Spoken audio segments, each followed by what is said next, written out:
So, Wizards of the Coast has decided to bite the hands that feed them, and this is leaving a lot of players considering moving to other systems. Now, it's no secret that I'm all about other systems. I've got the videos to prove it. However, for a lot of you looking to leave D&D behind, you've got that one big question. What about my characters in the campaign we're running? We'll lose all of that. Well, what if I told you that you could transition your character into a different setting? And while the mechanics would change, you could keep playing in the same campaign you love. In this video, I'm going to show you what a character from D&D might look like in a different game. We'll look at the D&D sheet for the character and then sheets from 5 other systems for that very same character. I'll touch on the mechanics of each system enough to give you an idea how it might play, but this video is going to be improvised and fairly short. If one of the systems interests you, I will have links to my how to play videos for each system in the comments. Except Pathfinder, because I haven't done that video yet. Anyway, enough preamble and enough script. Let's figure out how to move a character out of D&D Town. Okay, so I've decided to make a gnome rogue who's kind of going to be focused on assassination. Now, it's level 1, so I can't give them their subclass or whatever yet, but instead of the name assassin, let's be more YouTube friendly and call him Butt-Butt-On, or Butt-Button. Butt-Buttons? I like that better. Butt-Buttons. So in this we see we've got a fairly standard rogue build. We're obviously focused on dexterity, got some decent constitution, giving him a little more charisma because, you know what, I want him to have been, he's formerly, where is that background stuff? Who even knows on this anymore? Didn't show up, but give him the background of like a performer, a musician. You know, he used to kind of play the old tunes. So we've got, you know, some performance proficiency, we got some good stealth, we've got nice acrobatics. Like I said, pretty standard rogue build, you know. We have to take into consideration things like sneak attack, and hey, they're a gnome, they have natural illusionists, so that's something we're going to take into account. Now, obviously, there's a lot of stuff here in D&D. We've got the little speak to small beasts, the thieves' cant, all this kind of stuff. In the end, no matter what, when we move away from D&D, we're always going to lose certain things from this, but most of the systems you'll also find there are different things that we will gain. There's not going to be just a straight one-to-one transition for everything. But hopefully in looking at all these different systems, we will see where that all changes up. So I don't think we need to spend any more time on the D&D sheet. If you're here, it's because you know in D&D you want to move away from it. So let's take what we've got here and transition it to one of the easiest systems I'm going to cover, and that's going to be Fate. So this is using the Fate core system. There's also Fate Condensed, which changes a few things, such as how some of the stress works, stuff like that, but this will give you the best idea. This is how it works. So we've got Butt-Button. I guess a Butt-Button. I'll leave it. So we've got Butt-Buttons. Now, here's how some things differ. We just got a description. I said, once a gnomish bard known for packing taverns, destiny has led his hand to a blade, and that blade to the heart of many a noble. I don't know, just give him some backstory. This isn't mechanically anything that I think you really need to worry about. So instead of having attributes and skills in Fate, we've just got a skill list. This is the building block of our character. It's like attributes and skills combined. Now on here, you'll see a list of basically every base stat in Fate. You can take some out, you can add new ones, but just building off the basic ones, so I said, okay, I've got a rogue, I'm going to focus on stealth. Stealth is going to be my best. You can see you're going to get 1 great, 2 good, 3 fair, 4 average, and the rest are unranked. In Fate, you're rolling 4 dice, and the dice are either +1, nothing, or -1. And so you can see where it's like, oh wow, if I have a +4 in stealth, the lowest I could get with a stealth roll is a 0 if I happen to roll all -1s. And so every one of these ranks makes a huge difference in your chance of success with each of these skills. I've chosen to put in like athletics and fight as decently high. We've got physique, rapport, deceive, you know, deception needs some of that. Physique is kind of your constitution. And so that's nice to have higher. You can see not everything is maybe as high as it would be for just a thief. Like burglary, I ended up putting unranked because I wanted him to have a little lore for like magic knowledge.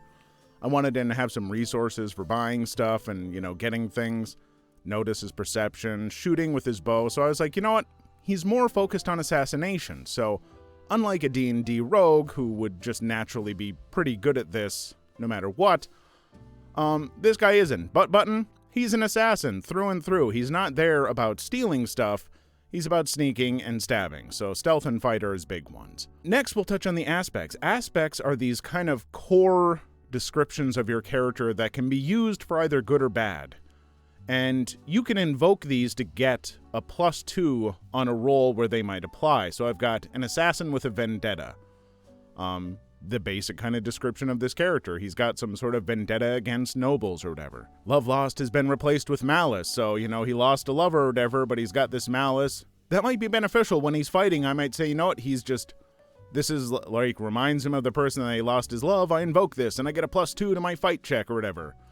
Well known for playing the dulcimer. That'll help me with my music checks. Small but nimble.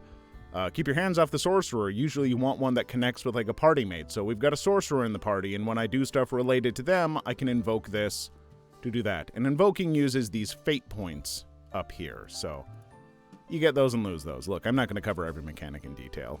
We'll get you'll go watch the How to Play Fate video. It's my most popular video. It'll teach you how this all works. We've kind of built the same character, and then using some stunts, we've gotten him a little closer. I gave him a sneak attack ability, so now, if an enemy is unaware of you, I can use stealth instead of fight for combat. Now, it only gives me a +1, but that could really be the difference there. It's nice. I put in illusory defense. Those attacking you might be falling for a minor illusion, and that's when you strike. If you succeed with style on a fight defense, you can choose to inflict a 2-shift hit rather than take a boost. And then we'll cover stress and consequences. Instead of HP, you have physical and mental stress. Stress shows your resistance to being hit, so as you're taking stress, if someone succeeds on attacking you by 2 over whatever you roll for defense, you might take a 2 stress.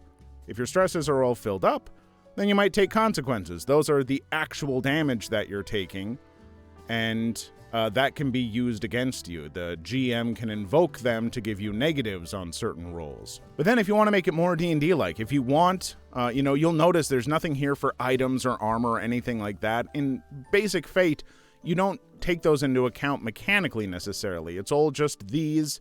Everything else is just kind of obscured. But if you want, you can make extras. The game, because it's so basic in its structure, if you add an extra, make something for armor, where, characters can have armor that gives them various bonuses or reduced damage or whatever. You can create extras for magic if you want magic to work that way, or you can make magic work as just a skill if you want. It's really up to you. Very simple system. Do what you want with it. If you want to know more about how this works, go check out my video, How to Play Fate.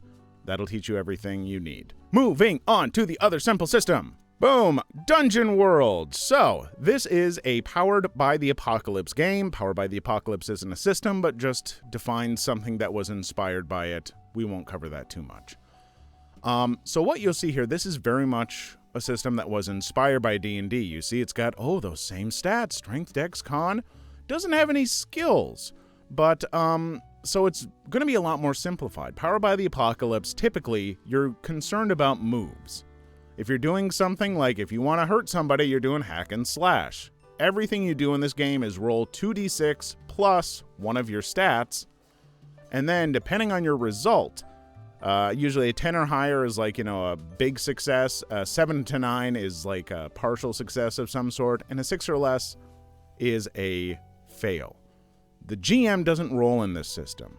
The GM gets to do stuff when you roll that 6 or less, or if a move says that the GM gets to do something on one of your successes too, because sometimes there's give and take in this system. Now, let's kind of look at what Butt Button, now he's Butt Buttons. So we see, we've still got HP. There's some kind of value for armor in this game, so armor comes into play. There's weight for carrying, but it's obviously very simplified. I've got 8 out of 8 items on this person, so that's a little more obscured. We got coins and stuff like that. You can get sick, scared, confused, shaky. All of your stats can have some sort of effect on them, kind of like conditions in D&D. So those things are going to affect you. Now, what makes the character unique, we've chosen to make them the Thief. That's about the closest there is. There is sort of a set list, of different classes that you'll choose. So, unlike Fate, which is classless, This one, you've got these classes, and they'll determine which starting moves you get. So you can see, it's like, I've created this thief. Oh, I've got backstab. Well, that's basically, sneak attack, where, oh, if I attack a surprised or defenseless enemy with a melee weapon, I may choose to deal my damage or roll plus dex, and if I get high enough, I could be doing damage with extra damage and not getting a melee, or I could, create an advantage +1 forward that I are an ally, so basically the next move made against that enemy gets a bonus of +1 to that roll of 2d6, and with 2d6, +1 is a lot, just like in Fate.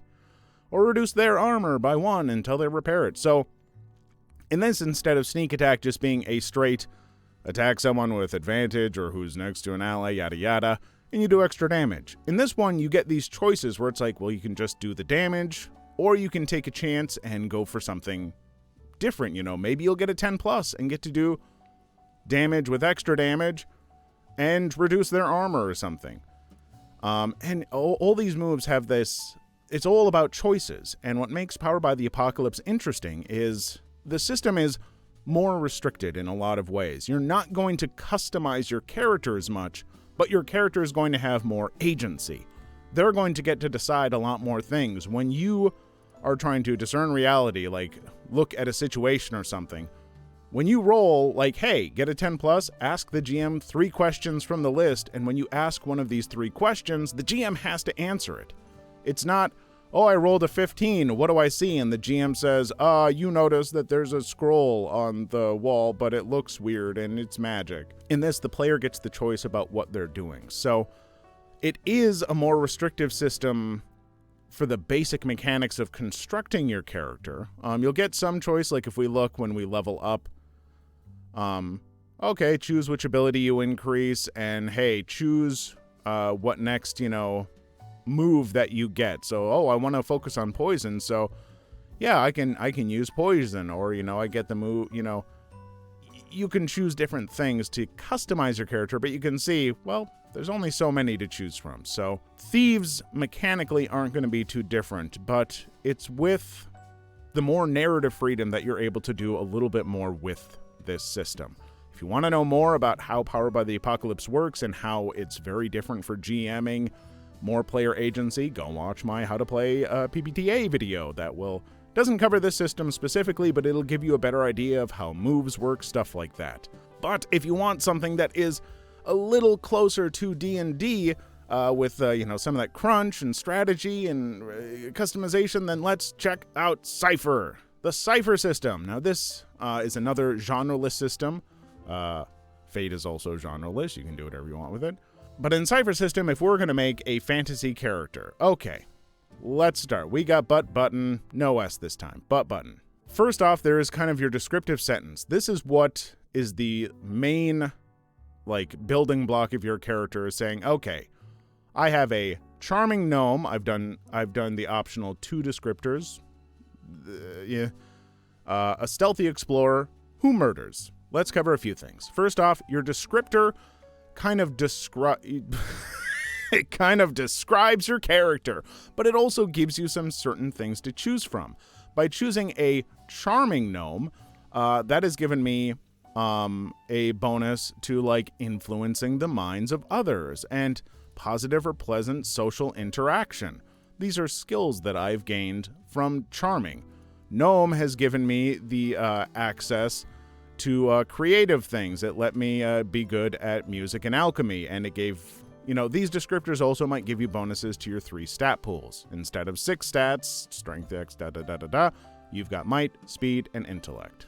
The type. This is kind of the broadest range of class. Normally there are 4, warrior, adept, explorer, 4th one. But you can also flavor those sometimes. So I was like, I could either do warrior or explorer. Warrior would be more focused on killing, but explorer gives me some better future options for skills and general utility that a rogue normally has. But really with a rogue, you could go either way, warrior or explorer, and just add the stealthy flavor to it, because that gave me the access to have stealth as one of my trained skills. And then your focus is what makes your character unique. Every time you level, your focus is going to give you either one ability or a choice between 2 abilities, and those really make your character unique. For instance, at this first tier instead of level, the murderer gets the special ability Surprise Attack. If attacking from a hidden vantage with surprise or before your opponent has acted, you get an asset on the attack. Just means that the attack is one step easier. We'll cover that in a sec. On a successful hit, you inflict 2 additional points of damage. Enabler just means it's a passive ability.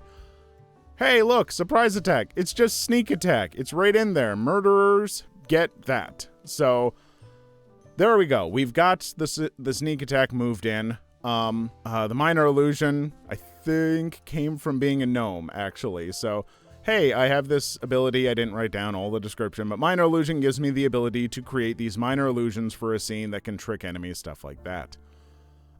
Then, by choosing Explorer, I got to choose, or Stealthy Explorer, I got to choose 4 additional abilities.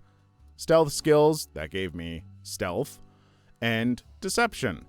Fleet of Foot allows me to like move and act better, kind of like the rogue's ability to either disengage or do a dash attack on a basic action. Improved Edge. We'll cover Edge, but I gave myself a Speed Edge because I wanted to be more roguey, and rogue and speed seem to go together. And Physical Skills. I gave myself climbing and jumping to kind of simulate acrobatics because, okay, we'll touch on how a number of these things work. What skills do? In this game, difficulties range from 1 to 10. A DM just sets a difficulty 1 to 10. What you need to roll to succeed is 3 times whatever the difficulty rating is. But if you have a skill in something, that can reduce the difficulty rating. So if a DM set the difficulty for like getting up on top of a roof at difficulty 5, I could say, well, I've got a skill in climbing, and so that brings the 5 down to a 4. So instead of a 15, I need a 12. Now, your pools here, that we have these edges or whatever. Climbing, we would say, is probably a might task. Well, you can use effort. At level 1, you get 1 effort. I can use effort to reduce the difficulty of a task by another step. Climbing's might, so it's like, okay, I've brought it down from 5 to 4.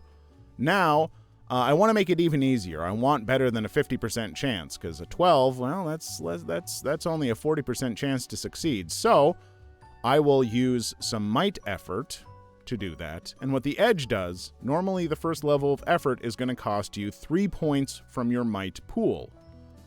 Oh no, so that's going to reduce my pool down to 7 normally, except the edge makes it cost 1 less.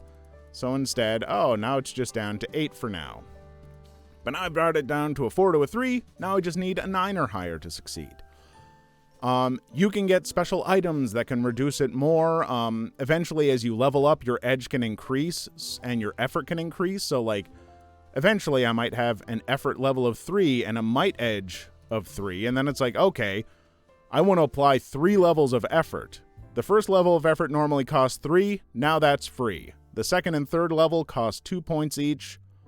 It only edge only reduces it for 1 action. So I would pay 4 might to reduce it by 3.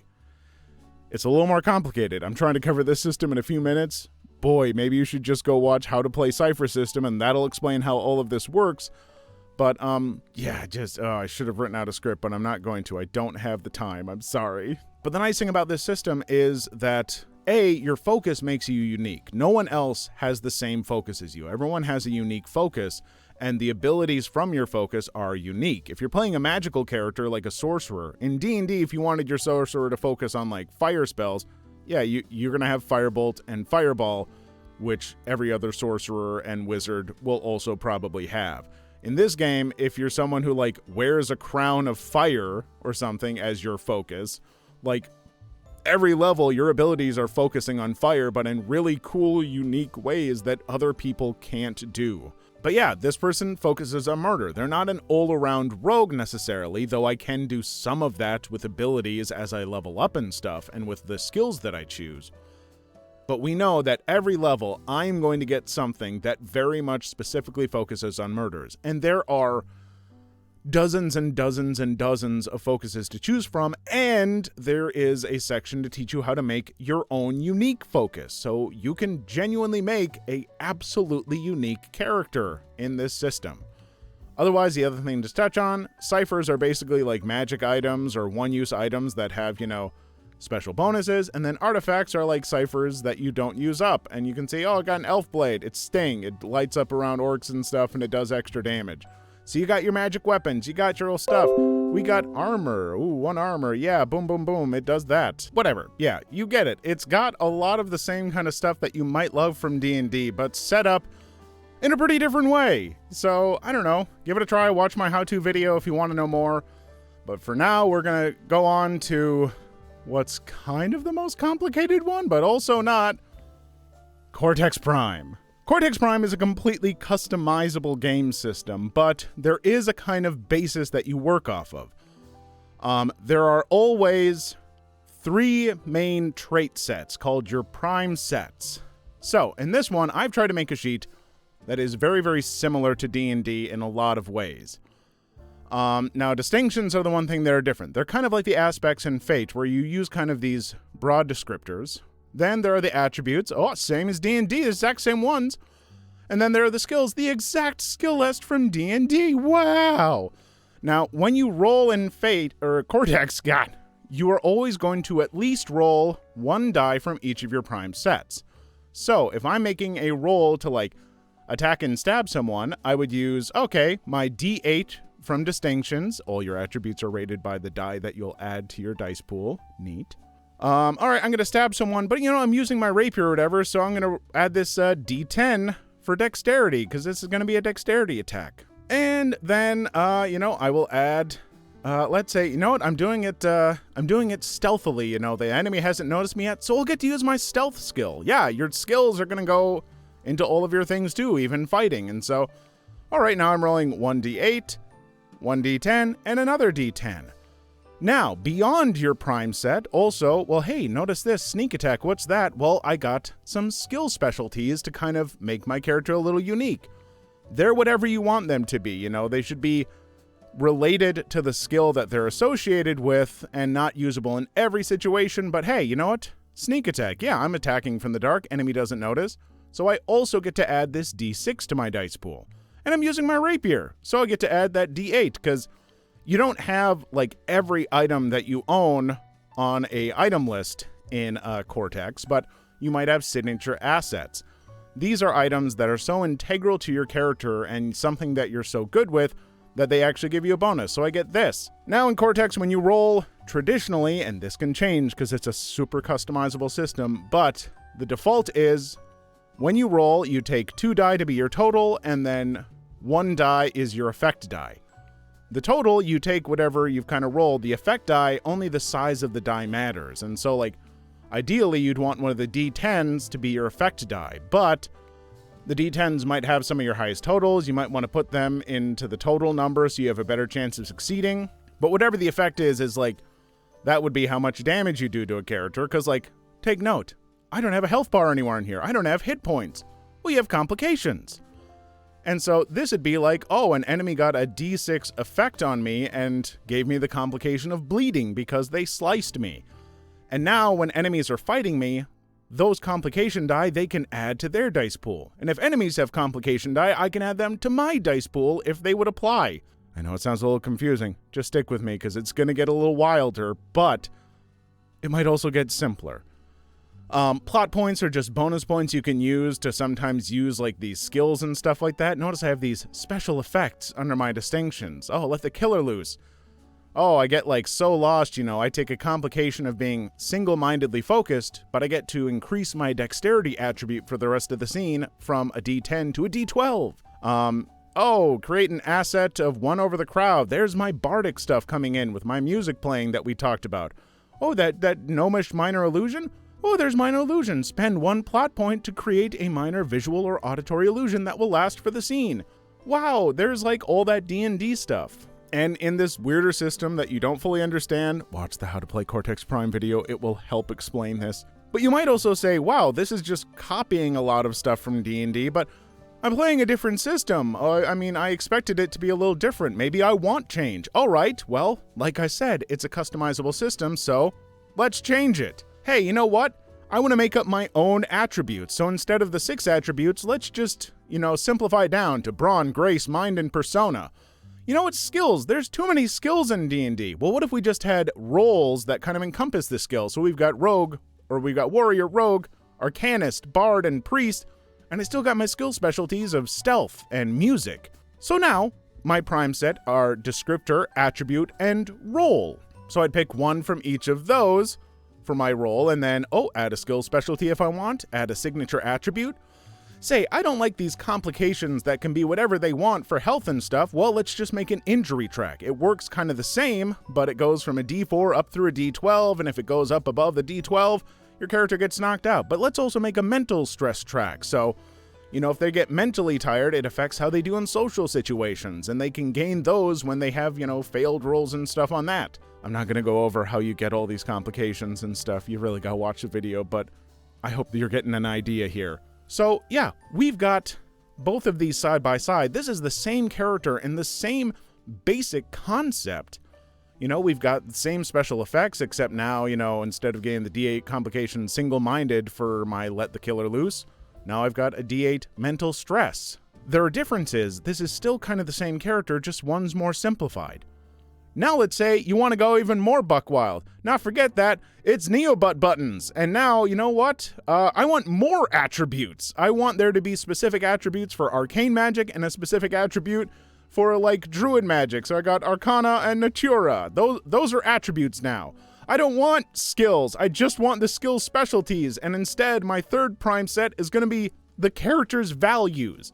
So every time they roll, which one of their values is being included in that? Glory, power, justice, wrath, or duty? I don't know.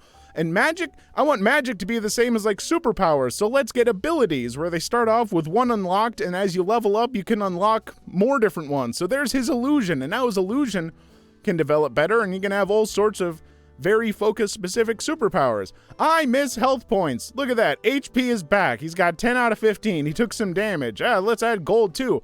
Those plot points? I didn't like those. Let's make them hero dice instead. So now instead of earning these just 1, 2, 3 plot points, now you earn specific dice. And when you spend them on your abilities, then that also adds a die to your dice pool that might help you out. And and there's so many more possibilities. You can have relationships as a trait set. You can have resources as a trait set. You can have ones where dice are consumable. You can, you know, build it however you want. You can make the most unique system. The thing is, once these are down, playing them is easier than D&D. But learning all of the different mods and things that you can add to it, that's where it gets more complicated. Whoever is going to put this system together and decide what the attribute list is, or if you have attributes even, and values, and where your special effects go, all that.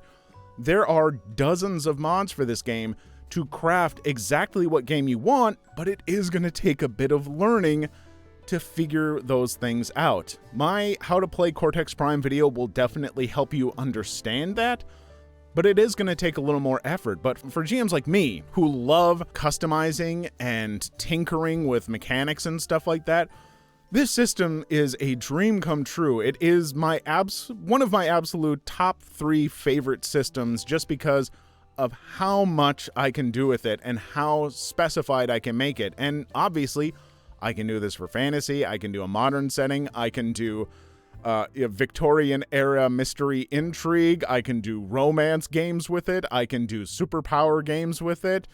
You can do anything with this system, but if you want to transfer from D&D, it is not a hard sell. I also have a actual play and learn video of Cortex Prime in a setting I made that you can watch. Also, link in the description. Links, so many links. And finally, the system that a lot of you are probably looking at if you're in D&D is Pathfinder 2.0. 2.0. It's Pathfinder, 2nd edition. First edition is a lot more complicated. A lot of folks aren't going to want it. Second edition, fairly close to 5e in a lot of respects, but as you can tell by all these little boxes and numbers, a little more complicated. So, Butt Button's here. Butt Button is a gnome, a chameleon gnome. Hey, that helps with stealthiness and roguiness. That's cool. His background is a musical prodigy. We still got that music, that bardiness in there. Whoop, whoop. We got HP, we got hit points, we got those standard ability scores. We know them, we love them. His rapier, his dagger, another rapier for some reason, a short bow.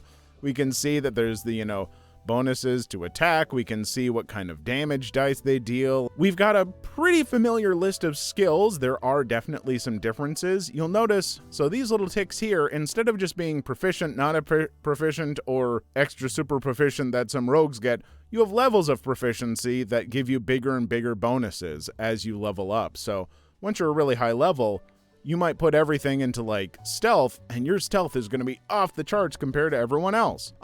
Class features, all this stuff. There's a lot more customization in Pathfinder. It does make it a little more complicated, but yeah. Items are the one thing that are probably less complicated. Items just have bulk instead of weight, and hey look, you've got your encumbered bulk and your normal bulk, whatever. It does simplify that, and I appreciate it. The big thing you'll find with Pathfinder is your differences are, instead of having like a normal action, a move action, a bonus action, you've got 3 actions per turn, and you can spend you can spend all 3 actions moving. You could theoretically spend all 3 actions attacking, but you get penalties for multiple attacks in a turn.